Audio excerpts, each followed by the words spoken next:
안녕하세요. 살다 보면 이런 일 저런 일 겪는다지만 이번 이혼으로 제가 겪은 일이 어찌나 기가 찬지 사연을 보내게 됐습니다. 사실 저는 남편과 만나기 전에는 남자와 한 번도 사귀어 보지 못한 모태솔로였습니다. 혼자서 뭐든 할 수 있다는 장녀 특유의 책임감과 든든함이 이상하게도 남자를 사귀지 못하도록 막는 느낌이었습니다. 그러나 남편이 저희 회사에 입사하면서 저에게도 봄날이 찾아왔다고 생각했어요. 제가 연상에다가 남편보다 직급이 높았기 때문에 처음에는 남자로 느껴지지 않았습니다. 그렇지만 저에게 열정적인 남편과 끊임없이 구애하는 그 모습에 반해 결혼을 결심했어요. 연애 시에도 금전 부담은 제가 더 많이 했지만 제가 더 많이 벌고 있으니 괜찮다고 생각하기도 했고요. 지금 생각해보면 결혼을 준비할 때부터 위험한 요소는 많았습니다. 신혼집은 제가 가진 전셋집인데 예단 예물 모두 안 하기로 하고 들어간 거였거든요. 그런 불합리한 조건을 모두 허용할 만큼 저는 남편을 무척 좋아했습니다. 그렇지만 그만큼 사랑했는데 이혼을 하게 된 이유요? 딱 한 가지, 시모의 명품 사랑은 제가 이해하고 넘어갈 수준이 아니었거든요. 게다가 저를 ATM 취급하는 남편과 시모의 몰상식한 행동이 저를 한계로 내몰았어요. 그리고 그 시작은 저와 남편의 5번째 결혼 기념일이었습니다. 그날 아침에 별말 없던 남편이 문자로 연락이 왔습니다. 여보, 오늘 저녁에 백화점 들렸다 가자. 응? 갑자기 백화점은 왜? 왜긴 왜야. 맛있는 거나 먹고 쇼핑이나 하고 오자고. 좋아. 그렇지 않아도 오늘 맛있는 거 먹으러 갈 거라고 예상했어. 풀 메이크업 하고 오길 잘했네. 그치? 오늘 백화점 갈 걸 예상했어? 어쩐지 오늘 아침에 왜 그렇게 화려한 옷을 입나 했네. 다행이네. 메이크업이 쓸모없는 게 아니게 돼서. 오랜만에 외식을 하는 것이기도 하고 특별한 날이었기에 좋은 시간을 보내게 해줄 거라는 설레임을 안고 함께 퇴근해 백화점으로 향했습니다. 사실 아침에 아무 말 없어서 조금 시무룩한 상태였거든요. 설마 결혼기념일을 잊었을까? 서프라이즈가 있지 않을까 하는 생각들을 했으니까요. 이렇게 퇴근 시간 맞춰 외식 이야기를 해주니 그렇게 기분이 좋을 수 없더라고요. 그런데 차를 세우고 올라간 백화점 1층 에스컬레이터 앞에 시어머님께서 떡하니 서 계시더군요. 어머, 어머님, 여기는 어쩐 일로 오셨어요? 여기 왜 오긴, 우리 효자 아들이 불러서 왔지. 자기가 오늘 어머님 오시라고 했어? 어머니 요즘 입을 옷이 없다고 해서 하나 사드리려고 불렀지. 어머님 옷? 이것 때문에 자기한테 백화점 오자고 한 거야. 좋잖아. 옷 사드리고 여기서 식사하고 가면 딱 되겠네. 안 그래? 저는 어이가 없었지만 시모 앞이라 꾹 참았습니다. 저와의 결혼 기념일은 까맣게 잊고 있더군요. 남편은 기념일을 자주 잊어버리는 스타일이라 이번에도 그런 거라 생각하고 넘기려고 했어요. 그런데 어머님과 함께 고가의 브랜드점에서 옷을 고르더군요. 어차피 남편이 낼 거라 생각하고 가만히 보고만 있던 제 폰으로 문자가 도착했습니다. 무려 250만 원을 결제했다는 은행의 구매 확인 문자였어요. 저는 당장 이야기는 하지 못하고 꾹 참고 집에 도착하자마자 남편에게 따졌습니다. 당신 정신이 있어? 어머님한테 어떻게 그런 큰 금액의 옷을 사드릴 수가 있어? 그것도 우리 생활비 통장으로. 그 안에 있던 돈 우리 전세계약 연장 때 쓸 돈인 건 알고 있지? 전세계약 아직 시간 좀 남았잖아. 자기가 돈 잘 버는데 무슨 걱정이야? 금방 채워넣으면 되지. 그리고 당신 능력이면 가능하잖아. 걱정하지 마. 그래도 너무 큰 돈이야. 게다가 저번 달에 어버이날에도 용돈 많이 드렸잖아. 그 돈으로 옷 사시면 되는데 어째서 또 당신이 사드린 거야? 그럴 때 쓰라고 용돈 드린 거잖아. 용돈이랑 이번에 나간 옷 금액이면 벌써 돈 500이야. 그 돈은 다른 데 쓰신 모양이더라고. 어버이날 다음 주가 어머니 동창회였는데 들고 갈 만한 백이 없어서 그걸로 가방 하나 사신 것 같던데? 또 명품 가방이야? 올해 들어 벌써 2번째야. 구두, 화장품, 장신구. 매번 사치품이잖아. 어머님한테 그 돈이 전세 계약에 필요한 돈이라고 말씀드렸어? 그걸 왜 말해? 솔직히 당신 모아놓은 돈 좀 있잖아. 그걸로 전세 계약 연장 때 쓰면 되지. 내가 자기 월급을 빤히 아는데 설마 돈 없다고 하지는 않겠지? 그걸 자기가 다 뺏었으니까 그렇지. 그리고 내가 돈만 벌어다 주는 사람이야? 게다가 잘 벌고 잘 모으면 뭐해? 매번 이렇게 상의 없이 돈을 가져가는데 어떻게 돈을 모으냐고. 시어머니에게 용돈 겸 드리는 게 그렇게 아까워? 지금 돈 좀 많이 번다고 유세야? 우리 집이 당신네보다 못 산다고 지금 유난 떠는 거냐고. 시부모님이 어려우면 달라고 할 수도 있지. 꼭 그런 식으로 생색을 내야겠어? 생색이라니 누가 그랬다고 그래. 그런 말이 아니잖아. 우리는 지금 돈을 모아야 하는데 계속 돈을 빼서 시댁에 드리는 자기한테 좀 자중하라고 한 이야기야. 언제나 내가 모으고 당신이 가져가고 이런 식이면 밑 빠진 독에 물 붓는 거랑 뭐가 달라? 그게 생색이야. 돈 좀 잘 번다고 시댁 무시하고 남편 무시하고. 당신도 어차피 돈만 잘 버는 사람이잖아. 당신이 우리 식구들을 아래로 보고 있다는 거 다 알아. 시어머니한테 드리는 돈이 아깝다고 생각하는 것 자체가 우리 가족을 무시하는 거랑 다름없다고. 정말 그렇게 생각해? 지금 생활비의 절반 넘게 시댁으로 들어가. 내가 언제 친정에 돈 그만큼 준 적 있어? 내가 자기를 무시하는 게 아니라 자기가 날 무시하는 거지. 필요하면 친정에도 똑같이 돈 나눌까? 나눠. 대신 네 돈으로 돈 들여. 난 한 푼도 못 줘. 친정집에 들어가는 돈이 아까워서가 아니라 네가 하는 짓이 쪼잔하고 치사해서 안 줄 거야. 난 내 돈으로 효도하는 건 당연하다고 생각해. 그럼 너도 네 돈으로 효도해. 나는 앞으로 생활비는 내 카드로 쓸게. 대신 당신은 생활비 통장에 꼬박꼬박 생활비 넣어놔. 그리고 당신한테 준 내 명의로 된 카드도 없애버릴 거니까 알아서 해. 뭐? 갑자기 카드는 왜 없애? 당신이 변화하는 모습 보일 때까지는 안 만들어줄 거야. 앞으로 시댁에 돈 갖다 드리면 나중에 나도 똑같은 금액 친정 어머니께 드릴 거야. 물론 내 월급에서. 시댁에 드릴 돈은 이제부터 자기가 알아서 마련해. 카드를 없애겠다는 제 협박이 통했는지 자기 돈으로 효도하기는 싫었는지 심호흡계에 더 이상 돈을 쓰지 않더군요. 그러나 복병은 따로 있었습니다. 생신을 맞이한 시어머님의 생신 축하 자리에서 있었던 일입니다. 저는 그날 어머님이 좋아하시는 명품 스카프를 준비하고 코스 요리점까지 예약해 놓은 상태였습니다. 그러나 막상 시모께서는 명품 선물을 받으시고는 심드렁한 목소리로 말했습니다. 이번 생일에는 크루즈 여행을 가고 싶은데 가능하겠지? 네? 무슨 말씀이신지. 이번 생일 말이야. 우리 개원들이 크루즈 여행을 간다지 뭐니. 나만 빠질 수도 없잖아. 당신 또 그 소리야? 내가 안 된다고 했는데 왜 애들한테 그 얘기를 꺼내? 아니, 돈 잘 버는 며느리가 있는데 그 정도도 못한다 그러면 남들 욕해요. 게다가 나 혼자 가는 거라 돈도 얼마 안 드는데 왜 당신이 가라 마라 난리예요? 돈 1,000만 원이 얼마 안 들어? 그리고 가려면 당신 돈으로 가지 왜 애들한테 손을 벌려? 내가 무슨 돈이 있어요? 며느리가 뭐라고 했는지 아들놈도 용돈이라고는 한 푼도 안 주는데. 지금껏 며느리가 자기 손으로 돈 준 거 본 적 있어요? 내가 뭐라도 사달라고 해야 겨우 사줬다고요. 당신이 졸라서 받았으면 그걸로 된 거지.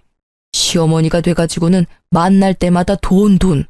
당신은 대체 어른이 돼가지고 언제쯤 제정신 차릴 건데? 아우, 답답해.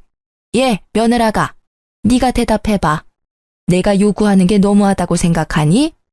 다른 사람들은 며느리 사위가 비용 부담한다는데 내가 그 친구들 틈에서 못 간다 그러면 너랑 네 남편은 뭐가 되니?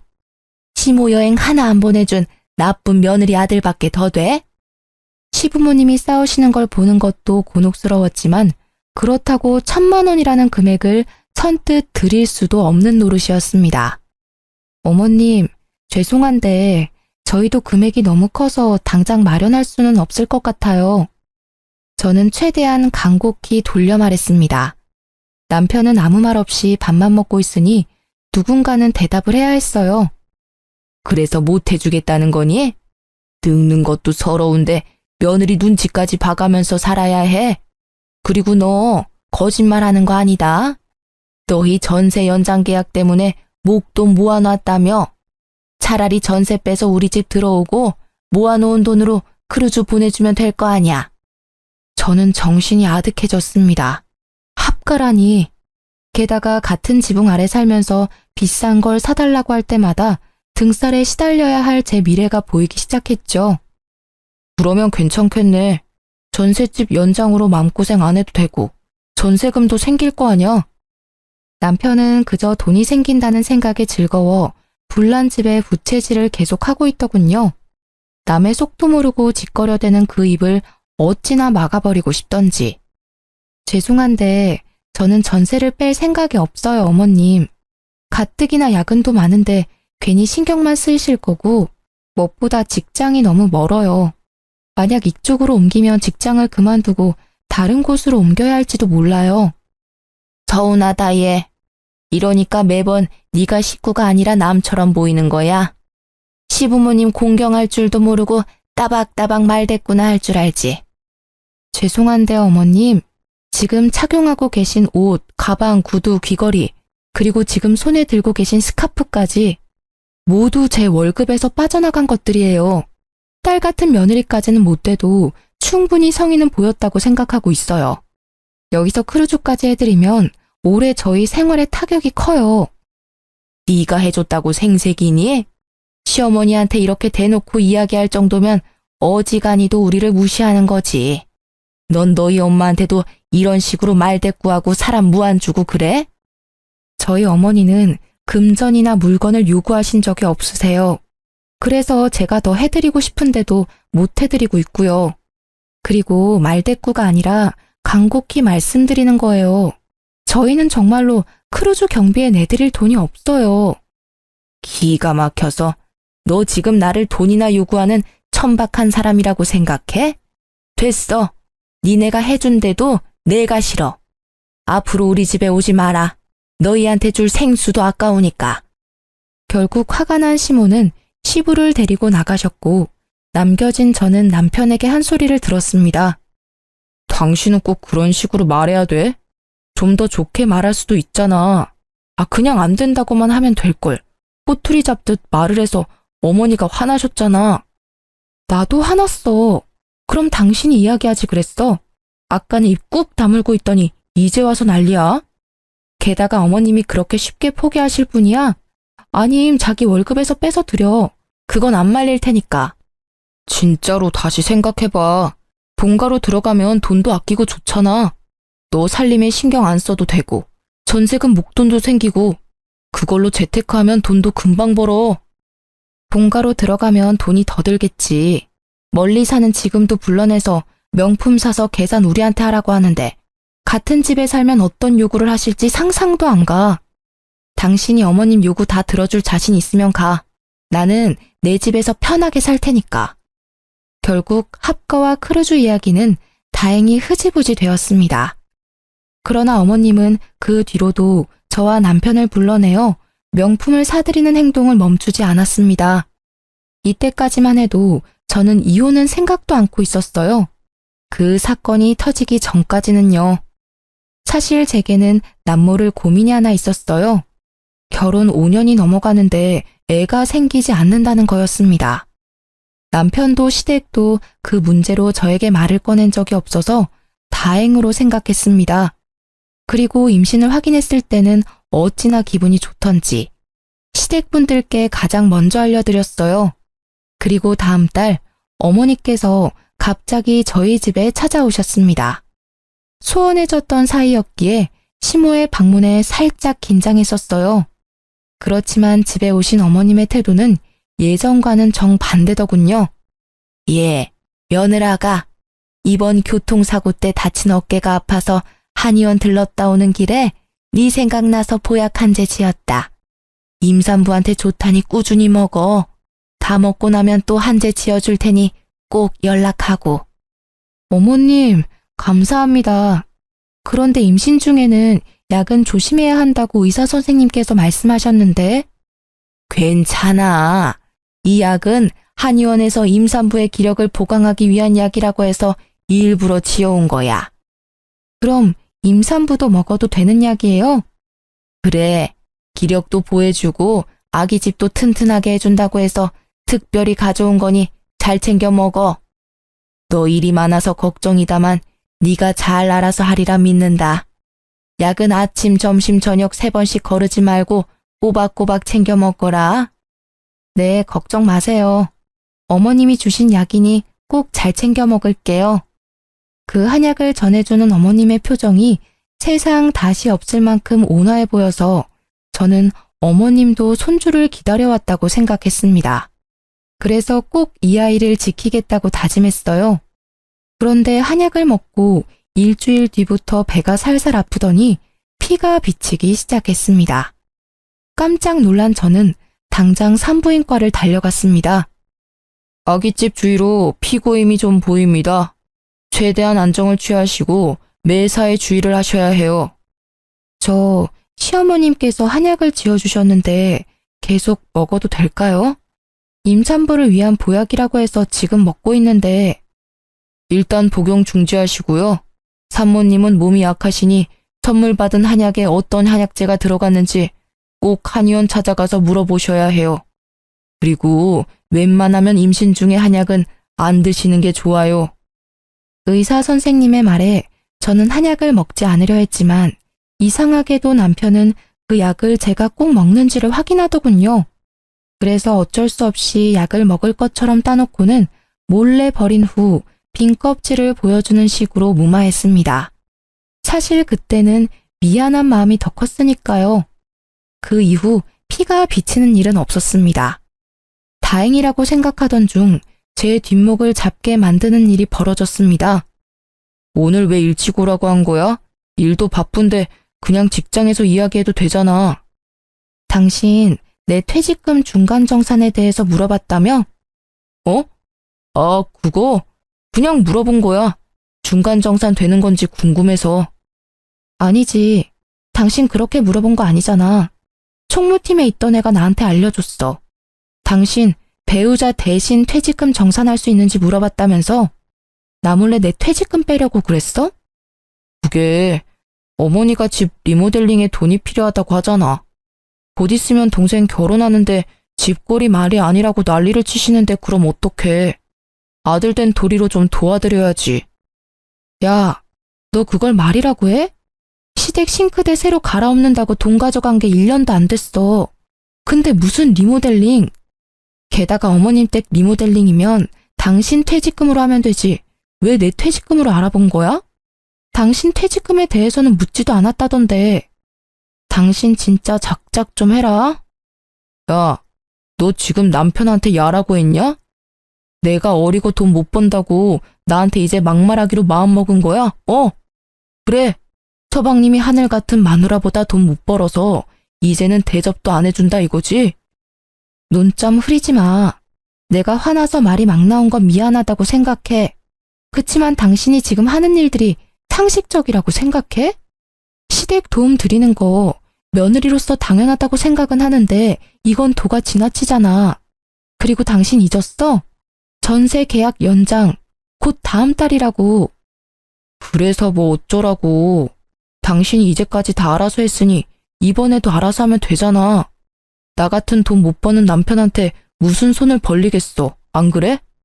남편이 돈 없는 거 티내기 싫어서 당신 퇴직금 한번 알아본 거 가지고 이렇게 사람을 무시하고 멸시하고. 당신이 우리를 이렇게 생각하는 거 처음부터 다 티났어. 그 시선이 싫어서 어머니가 계속 명품을 요구하시는 거라고. 알아? 내가 당신 무시했으면 당신 애를 왜 가져? 내가 지금 왜 애를 가지려고 그렇게 애썼는지 몰라서 그래? 솔직한 말로 당신은 애 가지는 것도 별로 좋아하지 않았잖아. 나만 매번 발 동동 굴리며 원했었지. 그리고 임신한 마누라를 앞에 두고 퇴직금 꺼내서 시댁 줄 생각은 어떻게 해? 앞으로 태어날 애한테 더 신경 쓰는 게 당연한 거 아니야? 애도 가족이지만 우리 어머니도 가족이잖아. 너도 생각하는 수준이 딱. 아휴, 됐다. 됐어, 말을 말자. 또 뭐라고 하면 임신한 여자한테 해도 될 소리 안 될 소리 하면서 잔소리 할 거니까 그냥 여기서 그만해. 기가 차서. 진짜 그렇게 생각했니? 나와 내 아이가 당신한테 그 정도밖에 안 되는 게 정말 놀라울 정도야. 태교에 전념해도 모자랄 시간에 당신하고 신랑이 하는 것도 지친다. 지금 경고하는데 내 퇴직금 건드리지 마. 어차피 총무팀에 이야기해놔서 건드리지도 못하겠지만 내가 모아놓은 돈 가져갈 생각 꿈에도 하지 마. 그렇게 으름장을 놓고는 저는 시모께서 지어주신 한약을 들고 친정으로 갔습니다. 한약을 가져가지 않자 남편이 왜 안 가져가냐고 난리쳐서 들고 온 거였어요. 그 모습에 그래도 내 몸 생각해주는 건 남편밖에 없다고 생각했어요. 물론 그 약이 제 몸에 맞지 않아서 먹지 않는다는 말은 하지 않았어요. 친정에 가니 오랜만에 외삼촌께서 와 계셨습니다. 외삼촌은 한의사로 일하고 계시는데 이참에 한약이 제 체질과 왜 안 맞는지 물어보려고 시모께 받은 한약을 보여드렸어요. 박스 뒷면에 적힌 성분들을 꼼꼼히 살펴본 외삼촌이 굳은 얼굴로 물어봤죠. 이거 네가 먹을 수 있는 한약이 아닌 것 같은데? 누구한테 받았니? 근데 분명히 어머님이 저한테 맞는 약을 지어오셨다고 하셨는데요. 그렇게 말씀하셨다고? 그럴 리가 없는데. 내가 지은 게 아니니 가타부타 말은 못하겠지만 혹시 모르니 꼭 이거 지어준 한의원 가서 물어보고 먹어. 한약이든 양약이든 잘못 먹으면 큰일 나. 임산부가 입에 대는 건 뭐든 조심해서 나쁠 거 없으니까. 덜컥 겁이 난 저는 약이 들어있던 상자에 적혀있던 한의원 상호와 전화번호를 보고 전화를 했습니다. 직접 와야 한다는 이야기에 저는 한약을 들고 한의원으로 갔습니다. 선생님, 저기 이 한약 성분을 알아보려고 왔는데요. 저희 한의원 한약이 맞네요. 혹시 언제 오셨나요? 제가 지은 게 아니라 저희 어머니께서 지어서 저 먹으라고 주셨어요. 어떤 성분인지만 알면 되는데. 한번 볼게요. 아, 그건 교통사고 환자분들 어혈 뺄 때 쓰는 약재예요. 네? 임산부들이 먹는 약이 아니고요? 네네, 이건 아니고요. 임산부들에게 처방하는 약재는 따로 있어요. 이 한약은 어혈을 제거해서 뭉쳐있는 피를 순환이 잘 되도록 만들어준다는 뜻이라서 자궁이나 임산부에게 맞는 한약재는 따로 있어요. 지을 때 미리 말씀드렸는데요. 진짜로 이걸 저희 어머니가 처방 받아가신 건가요? 네, 이날 아드님이랑 같이 오셨더라고요. 아드님이 효자이신가 봐요. 같이 오셔서 설명도 같이 듣고 계산도 하시던데요. 저는 분노와 배신감으로 치를 떨며 집으로 돌아왔습니다. 제 몸 상태에 전혀 맞지 않는 한약을 주신 시모와 그에 동조했을 남편. 저는 이해가 되지 않는 마음에 남편에게 물어보기로 했습니다.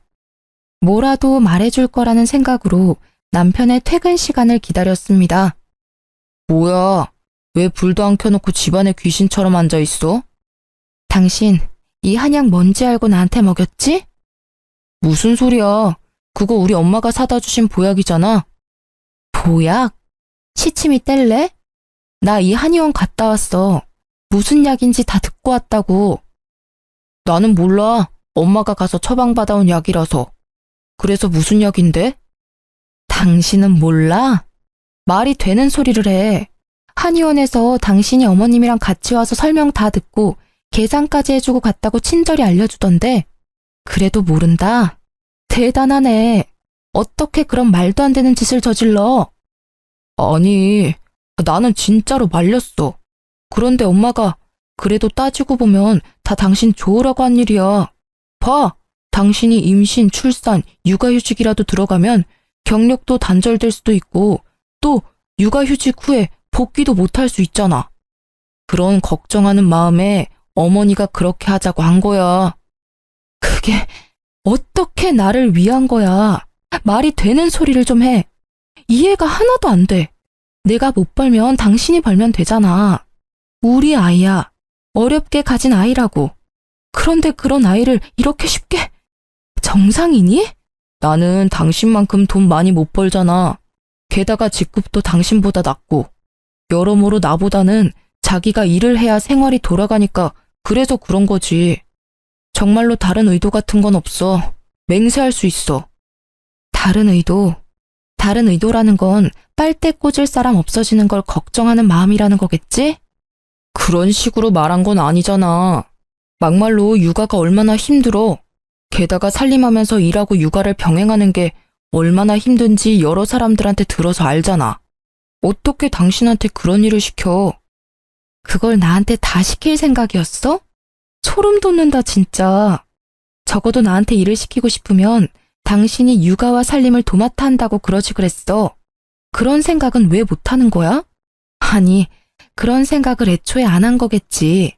넌 편하게 돈이나 벌어다 줄 여자를 찾고 있었으니까. 아니야, 여보. 진짜로 아니야. 전부 어머니가 생각해낸 거야. 따지려면 내가 아니라 어머니한테 따져. 자신이 궁지에 몰리자 시모를 소환하는 남편을 보니 웃기지도 않았습니다. 그렇게 하면 자신이 저지른 짓이 없던 일이 될 거라고 믿었던 걸까요? 참으로 좁쌀 같은 그 마음과 다른 사람을 탓하는 못된 심보에 그나마 남아있던 정이 뚝 떨어지는 것을 느꼈습니다.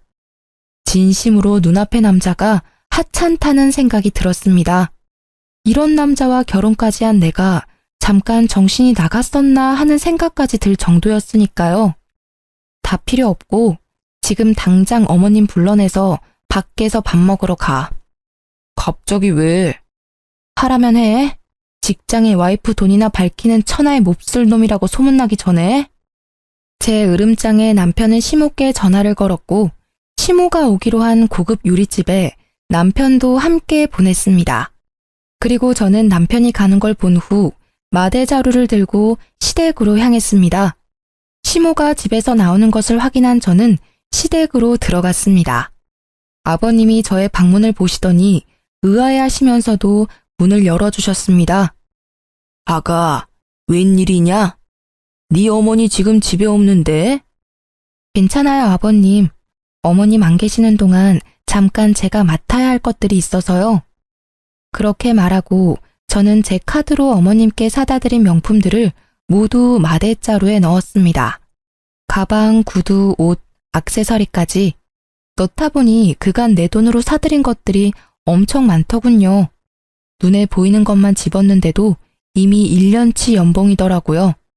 저는 한참 더 집을 뒤져 시모의 명품 컬렉션을 모두 마대자루에 담았습니다. 그리고 남편에게 전화해서 시댁으로 어머님 모시고 오라고 했습니다.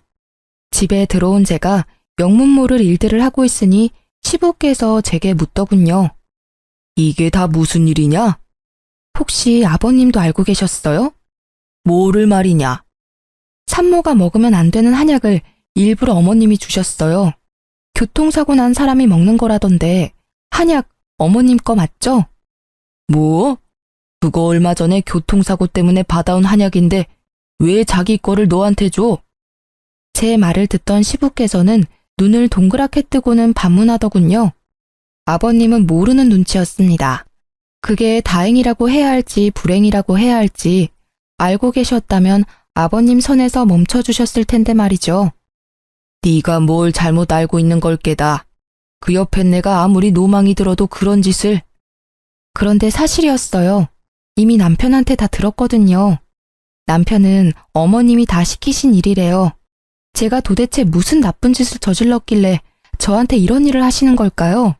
세상 천지에 어떤 시어머니가 그런 망측한 짓을 해요? 소리를 지르며 오열하는 제 모습에 시아버님도 어찌할 바를 모르고 있었습니다. 설마 진짜 그런 일을 저질렀을 거라고 생각지도 못하는 모습이셨어요. 제가 뭔가 오해를 하고 계신다고 생각하시는 시부의 모습이 참으로 딱해 보였습니다. 그때 도어락 문이 열리고 두 사람이 들어왔습니다. 시모께서 들어오시자마자 마대자루에 담긴 본인의 명품들을 보고 난리가 나시더군요. 어머, 얘, 이게 다 뭐야?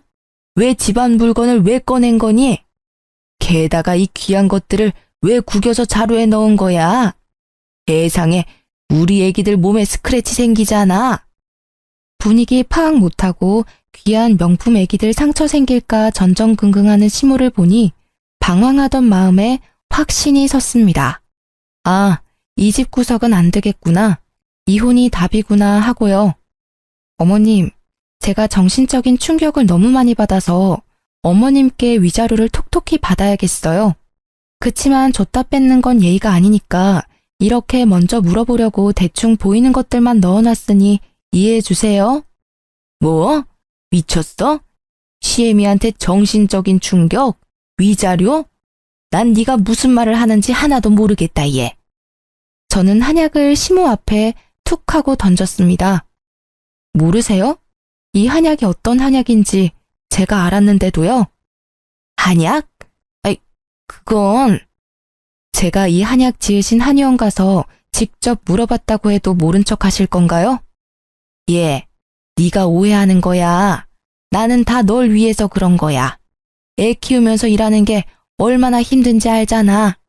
솔직히 우리는 손주 같은 건 크게 관심 없고 네 건강이 최고라서 그랬어. 그게 잘못이라면 잘못이겠지. 그래도 나는 잘못했다는 생각은 안 해. 다 널 위해서라니까. 그러세요? 그런데 어쩌죠? 저는 이미 알고 있는데요. 그 한약 저한테 주신 진짜 이유. 제 돈 때문이잖아요. 제가 벌어다 줄 돈이요. 어머님이 그토록 사랑하는 명품 사줄 제 돈 말이에요. 그것 때문에 이런 짓을 저지른 거잖아요, 둘이서. 누가 그런 말을 해? 절대로 아니야. 나는 그런 적 없다. 그것보다 날 못된 심으로 몰아가려는 네 행동이 더 나쁘다고 생각하지 않니? 듣고 있던 시부께서 경악한 얼굴로 시모께 소리를 빽 지르셨습니다. 저도 언제나 점잖으신 시부의 그 모습에 깜짝 놀랐어요. 그만! 당신이 이번에는 무조건 잘못했어. 어떤 변명을 가져와도 당신이 한 짓은 용서받을 수 없는 짓이야. 옆에 내가 도대체 무슨 정신으로 사는 거야? 당신은 누구 편이야? 당신이 돈이나 잘 벌어왔으면 이런 일도 없지. 허구한 날 쥐꼬리 같은 월급으로 생색내던 게 누군데? 다 내 탓이라고? 당신 대신에 잘난 아들 덕 좀 보려는데 뭐가 잘못됐다고 이 난리들이야? 여태껏 그리 생각했어? 아휴, 내가 말을 말지. 내가 지난 40년 동안 이런 여자를 마누라라고 끼고 살았다니. 헛살았네, 헛살았어. 내가 당신한테 해주고 싶은 말이야. 나야말로 더 잘난 남자 만나서 호강할 수 있었는데 당신 만나서 쪽박 찬 거잖아. 결국 시부모님께서 한바탕 하시고 시부께서는 자리를 벗어나셨습니다. 이 명품들을 중고로 팔아 제게 뜯어낸 돈이라도 돌려받을 생각이었습니다만 상상 이상으로 어머님의 명품 사랑이 대단하시더군요. 어머님, 이 명품들은 제가 다 가져가도 되죠? 임신한 며느리 선물로 이 명품들 주신다면 이번에 불미스러운 일은 없었던 일로 해드릴게요. 괜찮죠? 그게 무슨 소리야? 그거랑 이거는 다르지. 그건 이미 내 거야. 그리고 임신한 며느리 선물로 누가 명품을 줘? 그래요? 곤란하네요. 저는 지금 저와 제 아이가 받은 정신적 충격 때문에 꼭 피해 보상을 받고 싶거든요. 저는 마대자루를 움켜쥐고 남편에게 말했습니다. 그럼 당신이 돈 내놔. 내 돈으로 어머님께 사드린 이 명품들 몽땅 합친 금액으로. 그러면 이 명품은 어머니께 돌려드릴게. 무슨 헛소리야. 그걸 왜 내가 내? 게다가 이거 다 얼마나 하는지 알아? 그 큰 돈을 달라고? 당신이 선물한 건데 이제 와서 뭘 돌려주고 말고 하는 거야. 있지. 선물이란 건 사랑하고 존경하고 좋아하는 마음으로 드리는 거야. 그런데 그 마음이 배신당한 것도 모자라 이런 일까지 당했으니 그 마음이 몽땅 사라지는 것도 당연한 거 아니야? 그래. 당신까지 안 된다면 그냥 다 없애버릴게. 안 돼. 안 된다. 얘, 그냥 돈 줘버려. 내 가방 망가뜨리면 용서 안 해. 절대로 가만두지 않을 거야. 고작 가방의 히스테릭한 모습으로 소리를 지르는 시모의 모습에 저는 냉소가 터져나오는 것을 막으며 말했습니다. 어머님께서는 아직까지 중요한 게 뭔지 모르시네요. 고작 명품 때문에 이러시면 곤란하죠. 어머님께서 망치려고 했던 건 사랑만 받아도 모자랄 정도로 귀하고 소중한 거예요. 제가 지금 기분이 너무 안 좋거든요? 수 틀리면 확 다 찢어버릴지도 몰라요. 예, 진정해라. 미안해. 내가 미안했다. 그래, 돈은 네 남편이 다 돌려줄 거야. 엄마, 무슨 소리 하는 거야? 나도 주고 싶은데 돈이 없어. 당신도 잘 알잖아, 내 사정. 코인 투자했다가 다 잃은 거. 돈 없으니까 알아서 해. 그래서 안 주겠다는 말이야? 안 주겠다는 게 아니라 지금 당장 돈이 없다는 거잖아. 돈 있으면 좋지. 근데 없잖아. 어쩌라는 거야? 아, 그러면 돈이 있으면 나한테 돈을 주겠다는 거야? 그래, 있으면 주지. 안 주려는 게 아니라 못 주는 거야, 없으니까. 그래? 그럼 됐네. 이건 시어머님 돌려드릴게. 당신은 나랑 같이 회사 가서 퇴직금 정산해. 당신 퇴직금 한 3천 있었나? 여기 명품들 가격의 절반 정도겠지만 중고인 걸 감안해서 그 정도로 봐줄게. 뭐? 그건 절대로 안 돼. 퇴직금을 가져가다니. 그거 내 전 재산이야. 난 당신하고 이혼할 거야. 당신과 이혼 소송을 하면 누구한테 더 유리할지 알고 있어? 나야. 당신은 유책 배우자니까. 나는 당신이 합의 안 해줘도 상관없어. 당신이 그 퇴직금 안 주면 이혼 소송으로 당신 재산 다 가져오면 되니까. 그때는 3천만 원 정도로 끝낼 생각 꿈에도 하지 마. 남편은 결국 3천만 원의 퇴직금을 중간 정산해서 저에게 주었고, 저는 남편을 당장 집에서 쫓아보냈습니다. 전셋집도 내가 마련했고, 이 집안에 있는 모든 게 내 돈으로 산 거니까 자기는 자기 물건 챙겨서 당신 집으로 가. 그리고 얌전히 이혼 서류나 기다리고 있어. 열쇠며 도어락이며 싹 다 바꾸고 경비실에 남편과 이혼했고 이 집에 안 사니 외부인 절대 들이지 말라고 신신당부까지 했습니다. 이혼 서류를 받은 남편은 여전히 제가 벌어들일 돈과 재산에 미련이 남았는지 저에게 연락을 해오더군요. 여보, 냉정하게 생각해봐. 애를 낳았는데 아빠가 없으면 애가 얼마나 힘들겠어. 남자애면 아빠가 있어야 하고 여자애면 더더욱 아빠가 있어야 하잖아. 애들한테 아빠의 존재를 빼앗는 게 얼마나 나쁜 일인지 알고 있어? 그렇게 애 생각하는 남자가 그런 대담한 생각을 했어? 그래, 애가 태어나서 친아빠라는 놈이 돈 때문에 엄마에게 어떤 짓을 했는지 말해주면 애가 엄청 좋아하겠다, 그치? 어디서 약을 팔아? 그런 말에 속아 넘어갈 줄 알았어? 내가 하도 당한 게 많아서 당신 말이라면 믿고 싶지도 않아. 그러니까 2번 다시 이런 시덥잖은 이야기로 연락하지 마, 소름 끼치니까. 그 뒤로 전 남편의 연락은 없었습니다. 이혼 후 저는 바쁜 날을 보냈습니다. 혼자서 임신과 출산을 준비하는 것이 보통 일이 아니었지만 친정 식구들이 있어 다행히 잘 해결할 수 있었죠. 아기가 태어나고 첫 노래에 친정어머니가 수고했다며 아기 금부치 사준다며 백화점에 저를 데리고 갔어요. 전 남편이 자주 가던 백화점이라 가고 싶지 않았는데 그 나쁜 예감이 딱 들어맞았는지 하필 가방 매장 앞에서 시모를 만나게 됐습니다. 어머, 안녕하세요. 잘 지내셨어요? 그래. 애가 많이 컸구나. 네. 아빠가 없어도 무럭무럭 잘 커줘서 고마울 뿐이죠. 혹시 가방 사러 오셨어요? 예전에도 이 브랜드 좋아하셨잖아요. 뭐, 그렇지. 그냥 보러 온 거야. 저도 오늘은 명품 가방 사러 왔거든요. 이상하게도 시모의 몸에 걸친 것들 중에 명품이라고는 하나도 없더군요. 그렇게나 애착하던 가방들도 다 어쨌는지 5만 원짜리 가방을 들고 계셨습니다. 저는 멀뚱멀뚱 서 있는 시모를 무시하고 매장 안으로 들어갔습니다. 엄마, 애 봐주느라 고생하는데 내가 가방 사줄게. 예쁜 걸로 골라봐. 얘, 무슨 가방을 사준다고 그래? 아니야, 나는 그런 거 없어도 괜찮아. 내가 사주고 싶어서 그래. 딸 벌어둔 돈도 많은데 이럴 때 안 쓰면 언제 써? 자, 이거 어때? 비싸서 그런지 엄청 예쁘다. 너무 비싸. 나는 작은 거면 돼. 네가 번 돈으로 왜 내가 호강을 해? 예쁜 손주 안겨준 것만으로도 엄마는 고맙지. 아니야. 내가 엄마한테 느끼는 고마움의 정도는 이 제일 비싼 가방으로도 모자랄 정도거든. 자, 내가 사줄게. 걸쳐봐. 진짜 잘 어울린다.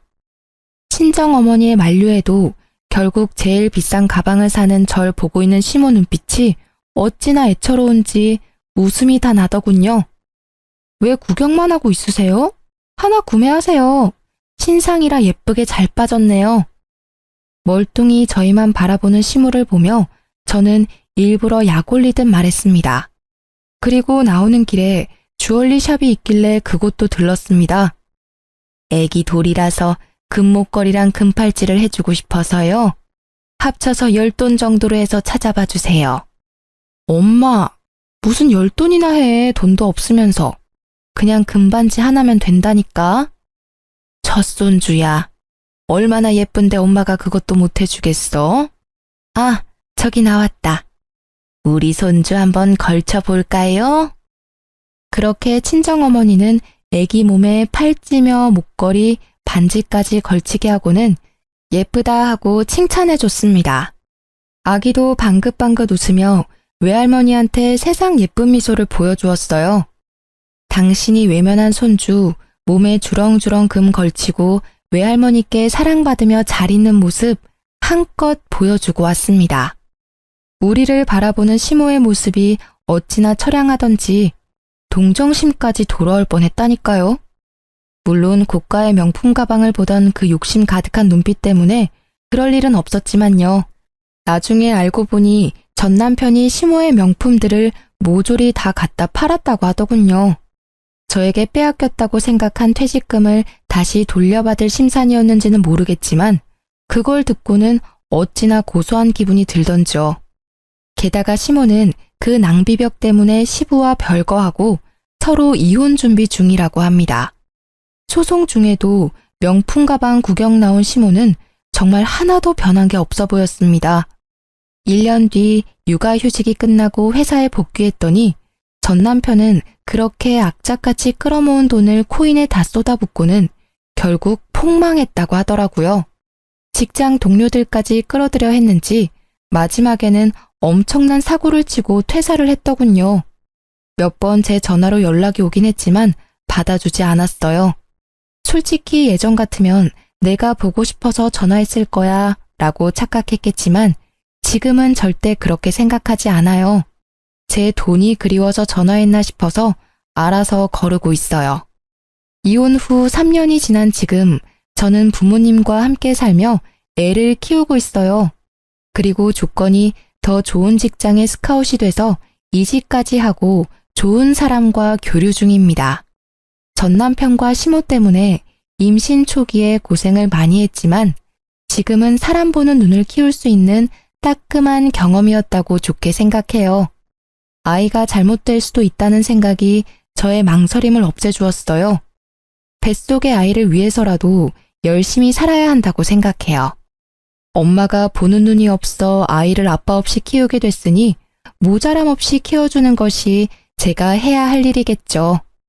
나쁜 일들이 있었지만 그래도 저는 앞으로 잘 나아가고 있어요. 살면서 끊는 일이 이어나가는 일보다 더 중요할 때도 있다는 걸 깨달았어요. 제가 그랬듯 망설이는 모든 분들에게도 제 사연이 좋은 참고가 되었으면 해요. 마지막으로 제 사연에 귀 기울여 주셔서 감사합니다.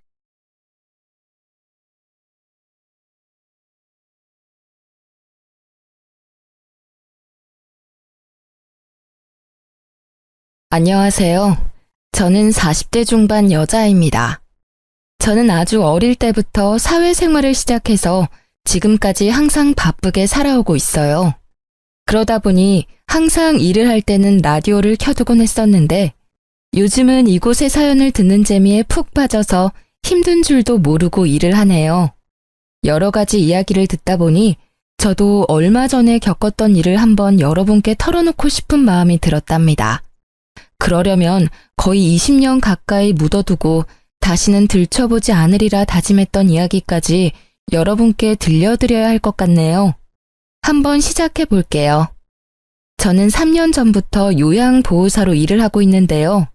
최근에 다른 요양병원으로 추천을 받아서 옮기게 되었답니다. 정말 힘들지만 또 한편으론 보람도 있고 저의 노후를 생각해 볼 수 있어서 감사하는 마음으로 열심히 하려고 생각을 했죠. 일을 끝내고 퇴근을 하려고 병원 복도를 지나는데 휠체어를 탄 아저씨가 저를 뚫어지게 보며 제 쪽으로 점점 다가오더라고요. 무슨 일이 있나 싶어 도와드리려고 저도 다가갔는데 아저씨의 얼굴을 본 순간 자리에서 얼어붙고 말았답니다. 바로 제 전남편이었기 때문이에요. 정말 당신이 맞네.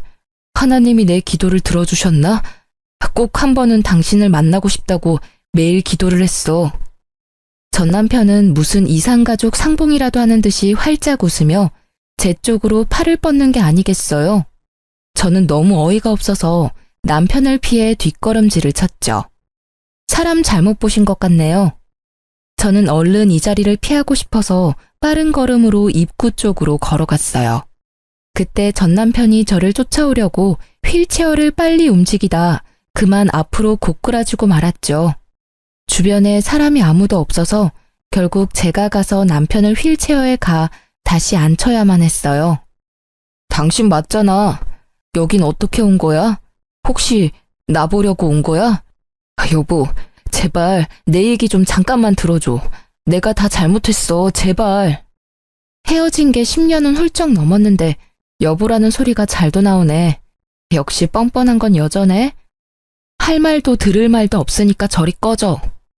그렇게 전 남편을 두고 집으로 돌아와 한시름 놓을 수 있었지만 머릿속에서 내내 그 초췌하고 비참한 전 남편의 모습이 계속 생각이 나더라고요. 더불어서 그동안 전 남편 때문에 지옥같이 살았던 제 과거의 비참한 모습도 다시 떠올라 버렸죠. 이번 자리를 통해 다 털어놓고 이제 제발 모두 잊고 살고 싶은 마음이에요. 전 남편과의 악연이 시작된 건 20대 후반쯤이었어요. 저는 고등학교에 들어가자마자 단둘이 살던 아버지가 돌아가셔서 친척 집을 전전하며 학업을 마쳐야만 했어요. 그때 서러워서 흘린 눈물을 합친다면 한강도 모자랄 거예요. 저는 돈을 벌어야겠다는 생각으로 고등학교 졸업하자마자 대기업의 생산직으로 들어가서 일을 하기 시작했죠. 3교대를 해서 밤낮이 바뀌고 몸이 너무 힘들었지만 그만큼 점점 늘어나는 월급을 보며 하루하루 버틸 수 있었답니다. 그렇게 8년 가까이 일을 하니 어느새 선임이 돼서 한결 여유로워지더라고요. 어느 날 같이 일하는 친한 언니가 말을 하더라고요. 내가 매주 롤러스케이트 동호회 나가는데 같이 가볼래? 넌 맨날 일만 하고 사니? 바람 좀 쐬고 남자도 좀 만나고 그래야지. 얼굴도 이쁜 게. 내 처지에 무슨 남자야. 난 열심히 돈 모아서 내 힘으로 아파트 살 때까지 남자 안 만날 거야. 그러지 말고 이번에 한강 가서 탈 건데 같이 가자. 너 한강도 한 번도 안 가봤지? 저는 그렇게 언니 손에 이끌려 처음으로 동호회를 가봤네요. 신입이라 그런지 많은 회원들이 저한테 관심을 가져서 좀 부끄러웠는데 그 중에서도 눈에 띄게 잘생긴 남자 한 분이 보이더라고요. 역시나 여러 명의 여자들에게 둘러싸여 있어서 인기가 참 많은가 보다 했죠. 그런데 어느새 그 남자가 제 옆으로 다가와서는 롤러스케이트가 서툰 저를 가르쳐주고 알려주더라고요. 그렇게 대화를 나누게 되었고 매주 동호회에 갈 때마다 그분과 둘이 산책을 하며 롤러스케이트를 타는 날들이 이어졌죠. 저희는 그렇게 동호회 내에서 공식 커플이 되었고 2년의 시간을 연인으로 지냈답니다. 저는 처음 하는 연애여서 그런지 모든 게 새롭기만 했고 남자친구에게 그야말로 푹 빠져서 지냈던 것 같아요. 어느 날 남자친구가 저에게 반지를 불쑥 내밀더라고요. 우리 결혼하자. 난 일찍 결혼해서 너 닮은 딸 낳고 안정적으로 살고 싶어. 자기, 내 사정 잘 알면서 그래? 자기는 서울에 있는 대학교도 나왔고 지금 회사도 꽤 좋은 곳이잖아. 자기 가족이 나를 받아들이겠어? 나도 너랑 크게 다르지 않아. 홀어머니와 둘이 살고 있고 아직 회사 다닌 지 얼마 안 돼서 너보다 월급도 훨씬 적잖아. 네가 어디가 어때서? 자기 말 들어보면 어머님이 자기에 대한 기대가 크신 것 같은데 부모님도 없는 내가 마음에 드실 리가 없잖아. 난 반대하는 결혼 하고 싶지 않아. 우리 그냥 이대로 만나기만 해. 무슨 소리야. 난 너랑 연애만 하려고 만나는 거 아니야. 진지하게 만나고 있고 나도 많이 생각해서 결혼하자는 거야. 넌 나만 믿고 따라오면 돼. 저는 결혼을 원하지 않았지만 남자친구가 강하게 밀어붙여서 점점 남자친구와의 미래를 꿈꾸게 되고 행복한 가정을 꾸리고 싶다는 마음이 생기더라고요. 외로운 제 삶에 가족이 생기는 거니까 허락만 된다면 꼭 이루고 싶었죠. 그렇게 남자친구만을 믿고 시모와 처음으로 만나게 되었어요. 주말에 식당에서 만나게 되었는데 저를 보고는 아주 늘씬하고 예쁘다며 마음에 드신 듯한 모습이었어요. 그래서 좀 기대를 했었는데 곧 제 집안 사정과 직업을 들으시고는 얼굴이 구겨지시더라고요. 사실 내가 우리 아들 결혼은 생각해보지도 않아서 좀 당황스럽네. 오늘은 그냥 교제하는 친구 만나서 밥 한번 먹는 걸로 하고 결혼 얘기는 좀 천천히 하자. 아참, 내가 이 근처에서 약속이 있어서 금방 일어나야 될 것 같네. 시모는 만난 지 30분도 안 돼서 밥도 제대로 먹지 않고 나가버리더라고요. 엄마가 좀 마당발이시거든. 그래서 약속이 많으셔. 네가 이해해. 다음에 정식으로 인사드리자. 저는 본능적으로 시모가 저를 마음에 들어하지 않는다는 걸 느낄 수 있었어요. 아니나 다를까 다음날 모르는 번호로 전화가 오더라고요. 나 영준이 엄마인데 지금 당장 어제 만났던 그 식당 옆에 커피숍으로 튀어와. 대뜸 전화해서 거칠게 명령하는 식으로 말을 하길래 너무 당황스러웠지만 일단 나갈 수밖에 없었죠. 시모는 나이답지 않게 날씬하고 외모를 엄청 꾸미는 것 같았어요. 젊었을 땐 정말 예뻤겠다 싶었고 남자친구의 잘생긴 외모가 시모에게 물려받은 것 같았답니다. 시모는 저를 보자마자 무슨 벌레를 보듯이 인상을 팍 쓰더라고요. 쓰잘데기 없는 인사는 건너뛰고 본론만 말아마. 당장 우리 아들한테서 떨어져라. 네? 그게 무슨 말씀이세요? 헤어지란 말씀이신가요? 머리가 돌대가리야? 한 번에 말귀를 못 알아들어? 니까짓게 감히 우리 아들하고 결혼을 한다고? 용기가 가상한 건지 무식한 게 용감한 건지. 너 고등학교 간신히 졸업하고 공장에서 일하는 공순이라며? 네, 제가 집안 사정이 좋지 않아서 일찍 돈을 벌었어야 해서요. 하지만 저 지금 연봉도 높고 관리직으로 승진도 했어요.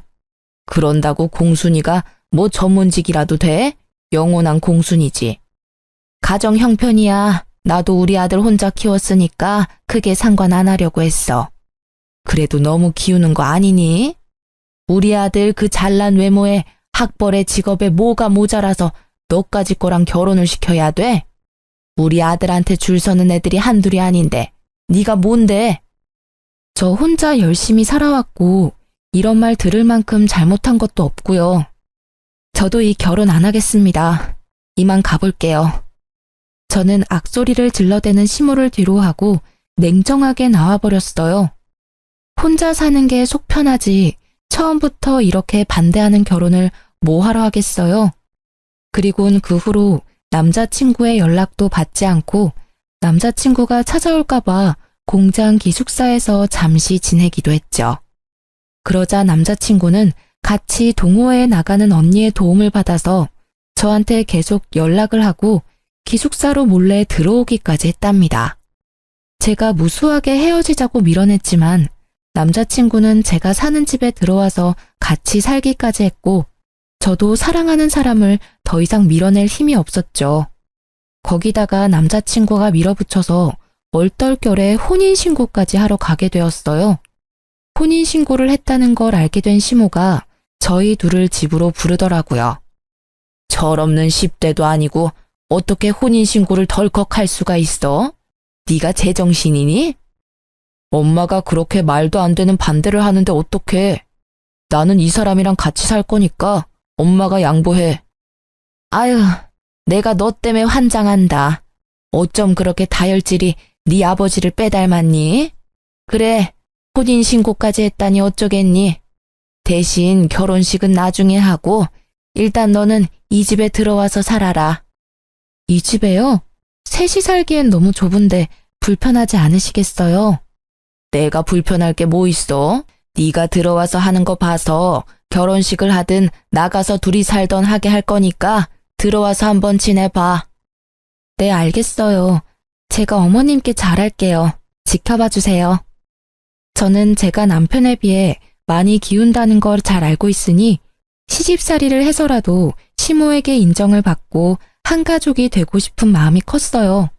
그래서 바보처럼 그 좁은 집으로 들어가서 함께 살게 되었죠. 저는 3교대로 일을 해서 밤새 일을 하고 아침에 들어오는 달도 있었지만 힘든 내색하지 않고 매일 아침마다 따뜻한 밥과 국을 새로 해서 아침상을 차렸어요. 지금 생각하면 참 바보 같고 쓸데없는 짓이었지만 그때 당시에는 그렇게 매일 밥을 해서 남편을 먹이는 것도 행복했고 매일 하면 언젠간 시모도 저를 인정해 줄 거라는 희망이 있었던 것 같아요.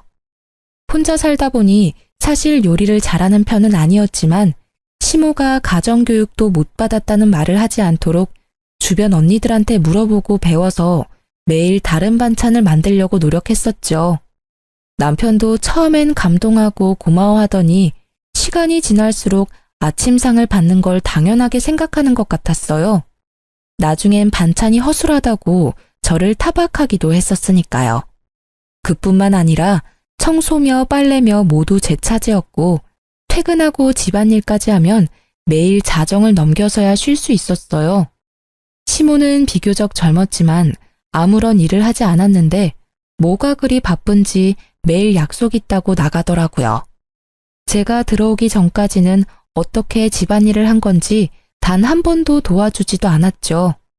혼자 살 때는 일만 하고 나머지 시간은 혼자 쉬면서 저만의 일상을 보냈는데 결혼을 하고 나니 제가 모든 집안일을 떠맡아서 너무 힘들고 피곤했어요. 하지만 제가 자발적으로 시집살이를 하겠다고 기어들어왔으니 누구에게 하소연을 할 수도 없었고 제 가슴만 썩어 문드러져 가고 있었답니다. 결혼한 지 얼마 되지 않아 시모는 저한테 매달 용돈을 달라고 요구하기 시작했죠. 네가 우리 아들보다 돈도 더 잘 번다며? 말로만 하면 뭐해? 며느리가 돼서 시어미 용돈도 안 챙겨주니? 이렇게 못 배운 티를 내니? 용돈이요? 영준 씨가 매달 드린다고 하던데요? 영준이는 영준이고 너는 너지. 돈 자랑 그렇게 하더니 왜 입을 싹 닦아? 당장 오늘부터 매달 50만 원씩 보내라. 지금도 시부모님 용돈으로 50만 원씩이라고 하면 적은 돈은 아니잖아요. 10여 년 전엔 더 큰 돈이었는데 저는 어쩔 수 없이 시모에게 매달 돈을 줘야만 했어요. 그것도 남편에게는 말하지 말라고 해서 비밀로 하고 줘야만 했죠. 시모에게 돈을 주다 보니 막상 제가 쓸 돈도 모자르고 저축은 전혀 할 수가 없게 되었답니다. 저는 제가 할 수 있는 건 최선을 다해서 시모와 남편에게 해주려고 노력했어요. 정성을 들이면 언젠가는 제 진심이 통할 거라는 바보 같은 생각이었죠. 하지만 매번 돌아오는 건 천의 고아의 무식한 공순이라는 시모의 비아냥뿐이었답니다. 그렇게 열정적이었던 남편도 막상 같이 살게 되자 눈에 띄게 사랑이 식어가는 게 보일 정도로 차갑게 굴기 시작했죠. 매일 주어진 일을 해나갔지만 뭔가 잘못된 게 아닐까라는 생각으로 머릿속이 복잡해졌답니다. 어느 날 퇴근하고 집에 돌아오는데 맞은편에서 시모와 시모 지인들이 떠들썩하게 수다를 떨면서 걸어가는 게 보였죠. 저는 반가운 마음에 시모에게 종종 걸음으로 다가갔는데 저를 발견한 시모가 정색을 하더니 저를 모르는 척 쓱 지나가 버리는 거 있죠. 저는 너무 황당해서 점점 멀어지는 시모만 넋놓고 바라볼 수밖에 없었어요. 기운이 빠져서 힘없이 집에 들어오니 먼저 와 있던 시모가 저한테 물건을 막 던지며 소리를 지르는 게 아니겠어요? 너는 거기가 어디라고 감히 아는 척을 하려고 해? 너 때문에 얼마나 시겁했는지 알아? 그럼 어머님 봤는데 인사 안 하고 지나쳤으면 또 한 소리 하셨을 거 아니에요. 제가 어떻게 해야 되는데요? 이것 봐라. 아주 본색이 나오시네. 너같이 급 떨어지는 애가 며느리라고 동네방네 자랑이라도 하리? 눈치를 보니 어머님 지인분들은 영준 씨가 결혼한지도 모르는 모양이네요. 결혼한 거 숨기신 거예요? 야, 결혼식도 안 했는데 무슨 혼인신고야. 니네가 멋대로 한 거고. 나중에 어떻게 될지 누가 알아? 나 참, 밖에서 나 보면 아는 척 하지 마. 쪽팔리니까. 제가 부끄럽다고 아들이 결혼했다는 것도 말하지 않다니 너무 서운하더라고요. 제가 무슨 숨겨놓은 여자도 아니고 나쁜 짓을 한 것도 아닌데 이렇게 당당하지 못하게 살아야 할 이유가 있나 싶었죠. 저녁에 남편에게 말하니 황당하게도 시모 편을 들더라고요. 결혼식을 해야 축의금도 받고 떳떳하게 밝힐 수가 있는 거지. 사실 지금이야 동거라고 봐야지. 동거? 혼인신고까지 해놓고 그렇게 무책임하게 말할 거야? 그럼 결혼식은 언제 할 건데? 차일피일 미루기만 하고 있잖아. 아, 좀 기다리라고. 나 곧 이직할 건데 회사 사람들한테 축의금 받긴 좀 그렇잖아. 이직? 그런 말 없었잖아. 멀쩡히 잘 다니던 회사를 왜 옮겨? 아, 그런 게 있어. 너한테 일일이 다 말해야 돼? 피곤하게. 말하면 뭐 알아듣기는 하고. 근데 너 옷꼬라지가 이게 뭐야? 같이 산다고 너무 막 하는 거 아니야? 완전 아줌마 다 됐네. 말 다 했어? 퇴근하자마자 청소하고 밥 차리고 설거지 해봐. 피곤해서 씻을 힘도 없어. 도와줄 생각은 안 하고 이제 내 외모 지적이야?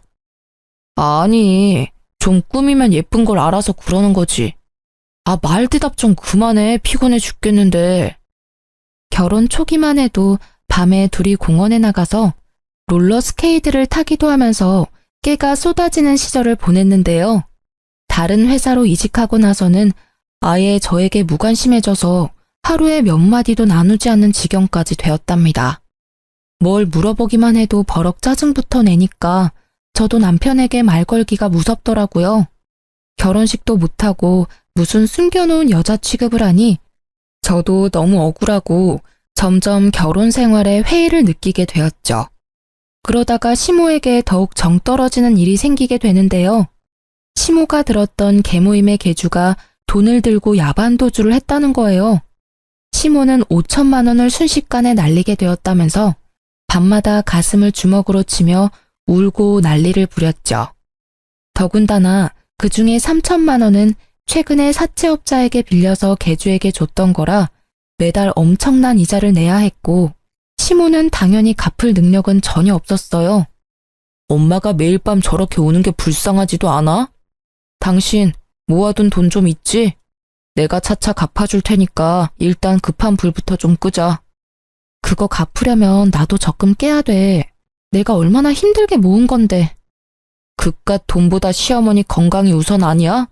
아, 당장 돌아가실 것 같이 구시는데 일단 적금 좀 깨. 내가 매달 갚아줄게. 넌 내가 깡패들한테 잡혀갔으면 좋겠지? 며느리라는 게 어쩜 그렇게 야박해?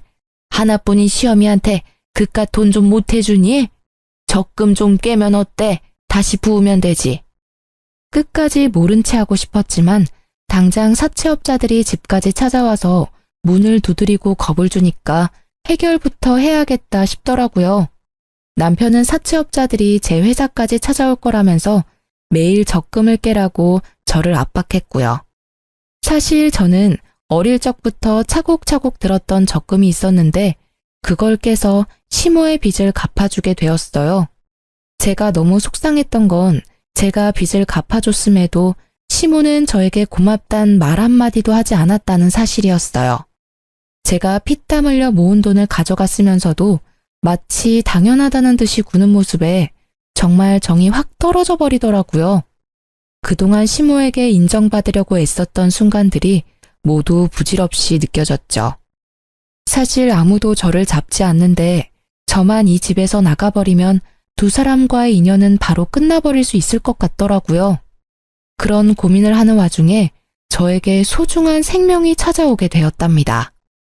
너무나 갑작스러웠지만 남편은 제가 임신했다는 걸 알고 무척 기뻐하더라고요. 예전처럼 다정한 남편의 모습으로 돌아온 듯했고 살뜰히 저를 챙겨주기 시작했어요. 그걸 보는 시모는 영 못마땅한 표정이었죠. 거기 바닥이 더러우니까 엎드려서 박박 걸레질 좀 해라. 저 물건들 좀 들어서 집 밖에다가 쌓아둬라. 어머니, 초기엔 쪼그려 앉거나 무리하면 안 된대요. 이따가 영준 씨 오면 시키세요. 그거 잠깐 드는 건데 뭐가 어렵다고 유세야? 누구네 안 낳아봤어? 그런 걸로 잘못되려면 안 낳는 게 낫지. 빨리 안 옮겨? 시모는 제가 임신 초기일 때 집안일을 더 시키고 무거운 걸 자주 들게 하면서 저를 더 괴롭히더라고요. 그땐 막연히 임신했어도 봐주지 않는다고만 생각했는데 지금 생각해보면 아기를 원하지 않아서 잘못되게 하려고 했던 것 같아 소름이 끼치네요. 저는 건강하게 아기를 낳고 싶어서 회사도 휴직했고 제 돈으로 맛있는 거 사 먹어가면서 아기를 지켜나갔어요.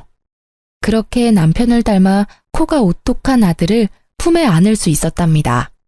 아들을 낳고 품 안에 처음 안아본 날이 제 인생에서 가장 행복한 날이었어요.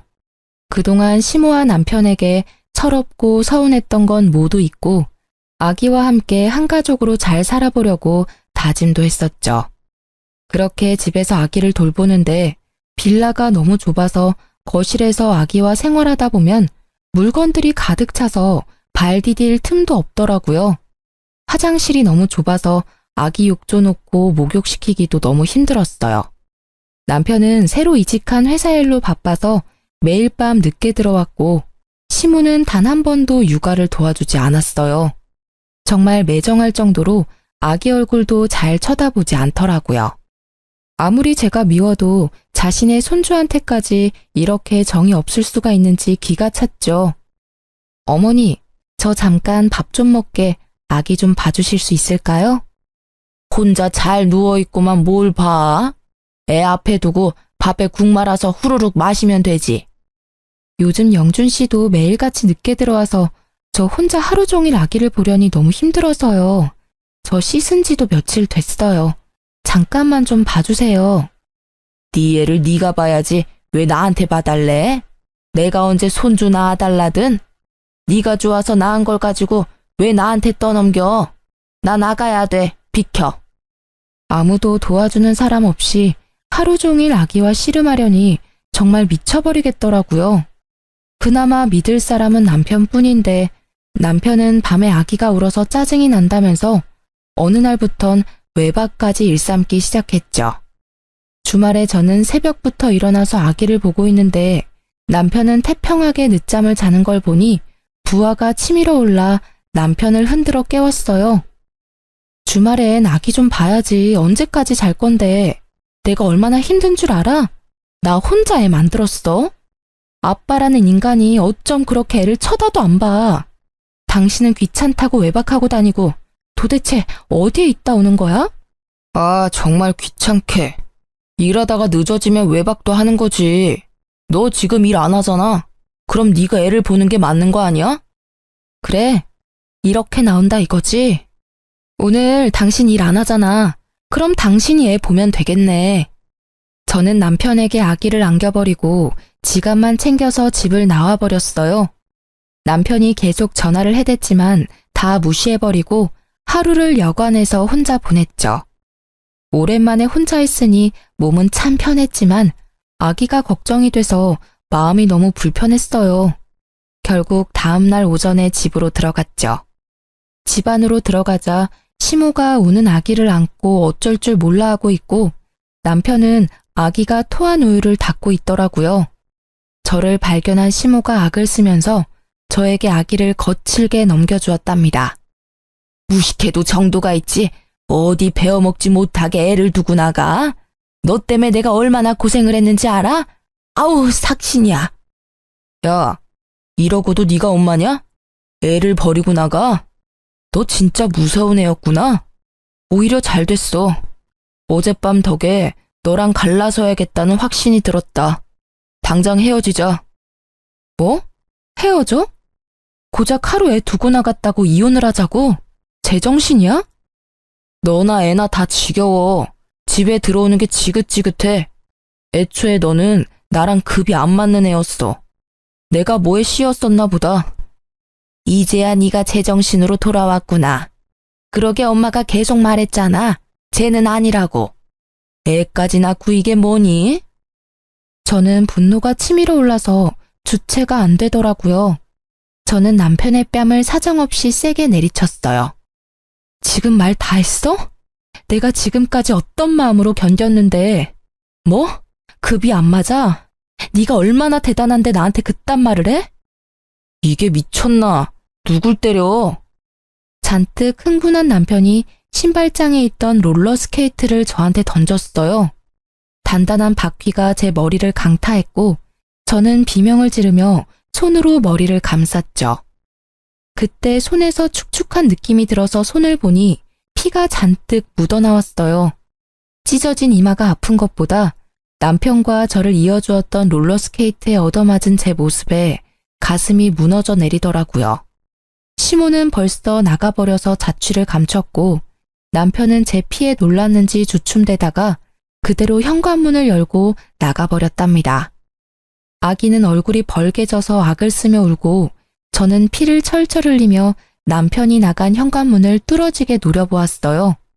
저는 충격과 배신감으로 한참 움직이지 못하고 있다가 아기 울음에 정신을 차려서 일단 손을 씻고 아기를 달래기 시작했죠.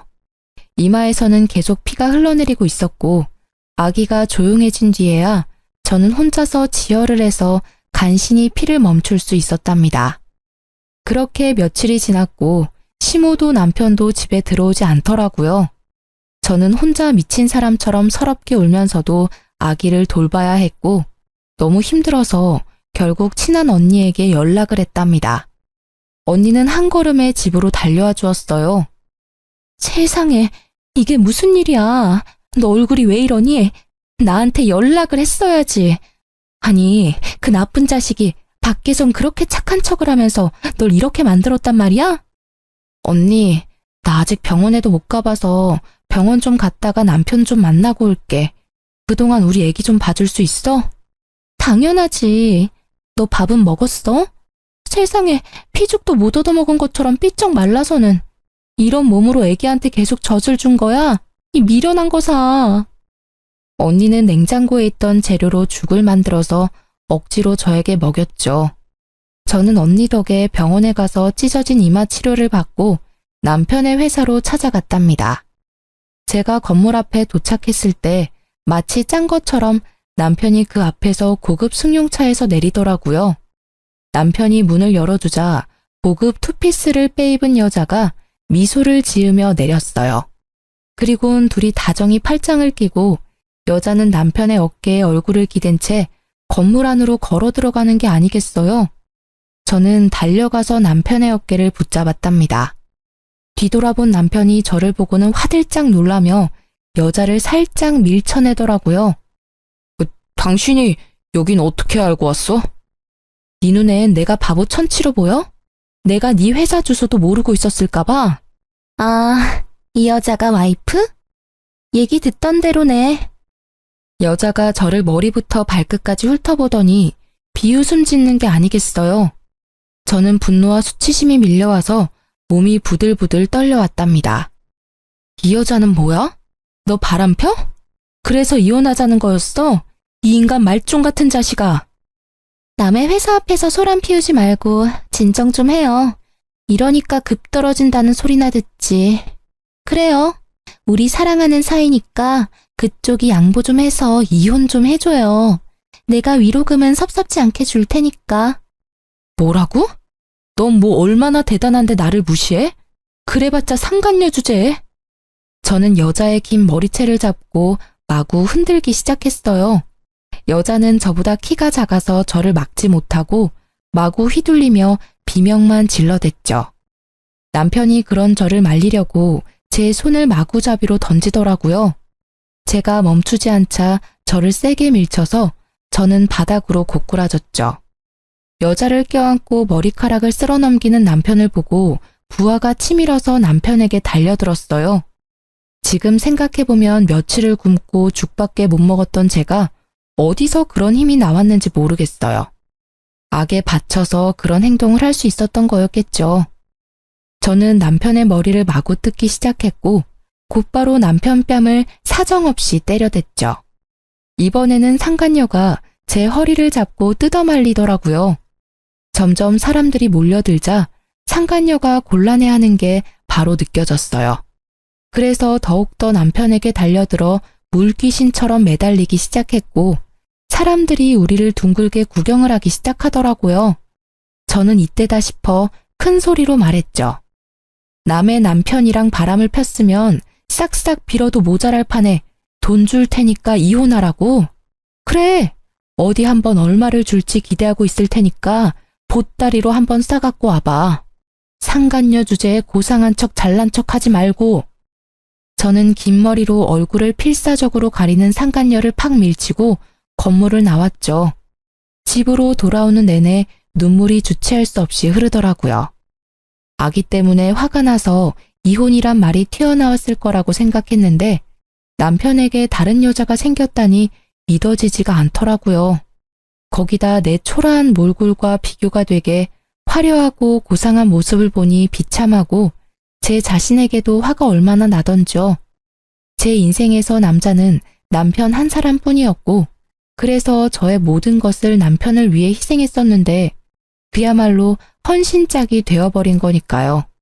더군다나 갓난쟁이 아기까지 있으니 어떻게 살아가야 하는지 막막했어요. 다음 날 얘기를 다 들었는지 시모가 집으로 왔더라고요. 그동안 어디서 지냈던 건지 아주 얼굴이 더 좋아졌고 비싸 보이는 옷을 입고 있었어요. 너 어제 영준이 회사 가서 난리를 쳤다며? 그렇게 못 배운 티를 내고 싶니? 우리 한 사장이 너 때문에 얼마나 곤란해졌는 줄 알아? 그 상간녀가 한 사장이에요? 그 회사 사장이라고요? 상간녀라니 말 조심 못해? 얼마나 대단한 분인 줄 알아? 영준이보다 4살 많은데 그 큰 회사 대표에다 재산이 어마무시하다. 그런 여자가 좋다는데 어떤 남자가 마다해? 이제야 기억이 나네요. 영준 씨한테 그 회사 소개한 거 어머님이죠? 일부러 그런 거죠? 손주까지 있는데 어머니가 사람이에요? 소개해준다고 다 정분나냐? 둘이 잘 될 팔자였으니까 그런 거지. 더 말할 거 없고 이렇게 된 거 한 사장이 두둑히 챙겨준다고 할 때 이혼해. 애랑 살려면 돈이 있어야 할 거 아니야. 현실적으로 생각을 좀 하라고. 그래도 어머니 손주인데 어쩜 그렇게 정이 없으세요? 이혼하면 다신 손주 안 보실 거죠? 어차피 재혼하면 자식이야 또 생길 텐데 지금 정리 안 하면 나중에 분란만 생긴다.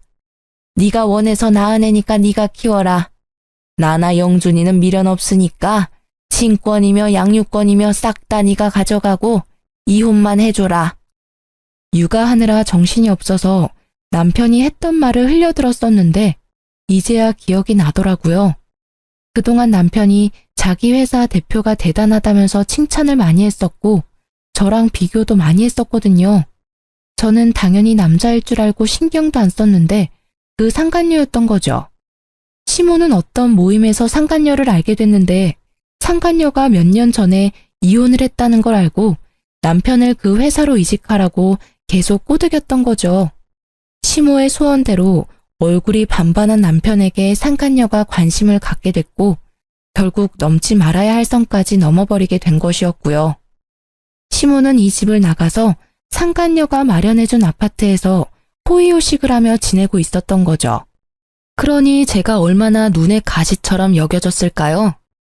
제가 순순히 이혼 안 하면 어쩔 건데요?